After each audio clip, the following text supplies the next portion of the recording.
from the origin of the universe. Dr. Slezak admitted tonight that the universe began to exist, and he disputed the causal premise.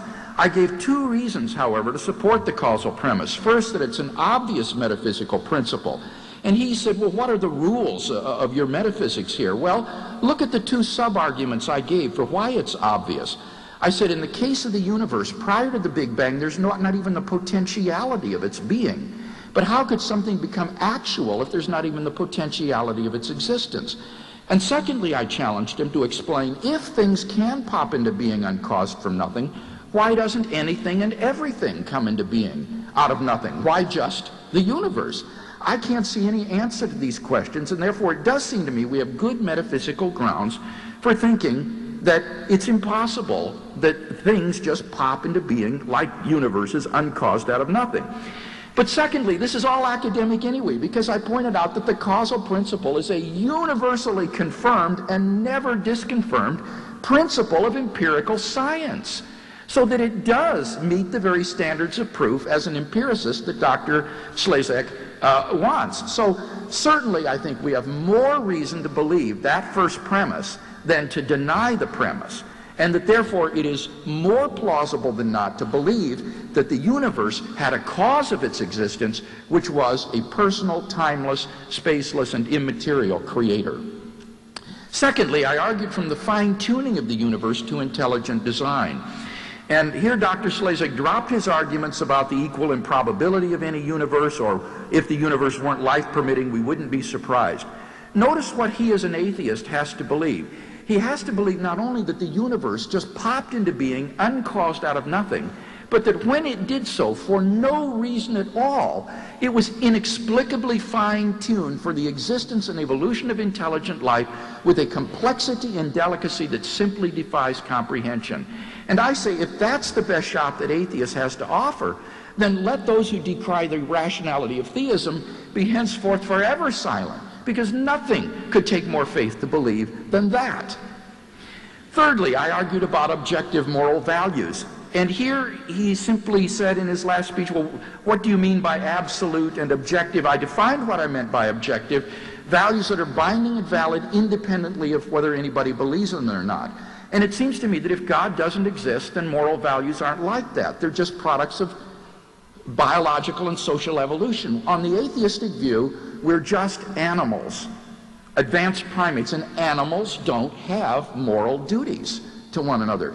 So it does seem to me that we have good grounds to think that without God, moral values are just subjective and relative. But if you agree with me that our moral intuitions are sound, that there are certain things that are truly right and wrong, then you will agree with me that God exists. What about the life, death, and resurrection of Jesus? I refuted his apparent death theory. He says, well, there must be more naturalistic explanations. Well, what are they? Modern scholarship recognizes no plausible naturalistic explanation to the resurrection of Jesus.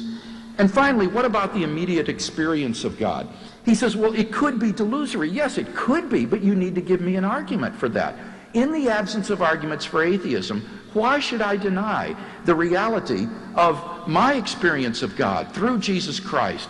God has been a living reality to me ever since I experienced the spiritual rebirth at the age of 16, a reality I've walked with for over 30 years.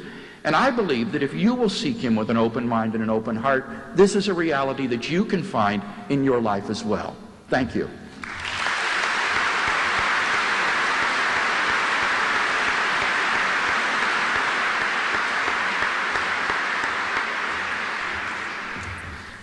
Well, Dr. Craig says that I should hold that we should see more evidence for God's existence, and he's exactly right. In my position, I think that if one looks around, the question is, why is it so hard to be a believer? God makes it very hard for skeptics, and if he's omnipotent, it seems to me that one could get better evidence. Lots of agnostics make this point. The atheists aren't in this case dogmatically, as it were, opposed to the possibility. It seems to me that I like to claim, although my students laugh occasionally, I claim I'm open-minded. I would just like to see something that's reasonable, you know, God declaring himself in some way that is unambiguous and hard to refute. I think even the most staunch believer has to admit that there's nothing quite like that. And in fact, I was going to say this earlier, but I haven't said it now. Many of you profess to have deep beliefs and strong convictions, but you have to recognize that, of course, your strong convictions about the belief in God are different from a lot of the other things, which is evidenced by your being here. If we announce that we're going to have a debate next week on whether the Harbour Bridge exists, I don't think many people will come. And so clearly your strong convictions about some things are very different from the other things that you believe. So the question is why you have strong convictions which are so disparate and so different in their grounds. Again, on the causal principle, which Dr. Craig raised again, he, I think, suggested in his last words, I quote from what I understood him to say, that the causal principle has never been disconfirmed as a principle of science, and he's relying on that. I don't think that's quite fair. In the remarks which I think I quoted, but certainly are in his writings, he is explicitly acknowledging that the principle, as I think I said, is not from science, but from metaphysics. And he can't rely on the scientific notions of cause, which are confined in their domain of application to within the realm, and certainly are not thought to be relevant to the entire universe under the current standard theory which Dr. Craig is relying on. So it seems to me that the notion of cause that he's appealing to, which is the common sense notion, which we all respond to, is misleading here. And in fact, the notion of cause which he has in mind is one which philosophers call, and he's referred to this in connection with the philosopher Swinburne, he refers to the idea of what's called agent causation. Agent causation is a notion which comes from human behavior and an attempt to explain the human will, how we seem to move our limbs, as it were, out of nothing.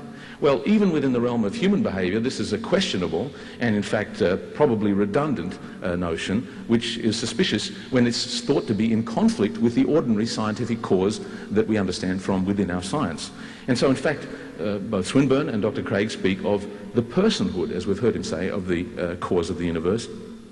This is not exactly Michelangelo's bearded man in the clouds reaching out his hand, but it's pretty close. Thank you.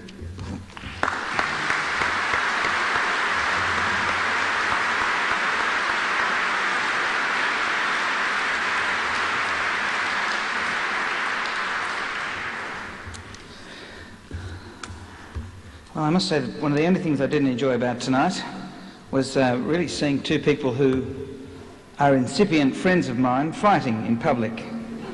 That wasn't very enjoyable, but the rest of it we do. I think it would be appropriate if we thank the two speakers, because they're not here like in some of the televised great debates, which are much more about entertainment than substance, because they're paid. They've come out in their own time to debate serious issues and to help us think it through again. So I'd like us to thank both of them again. Thank you very much for coming.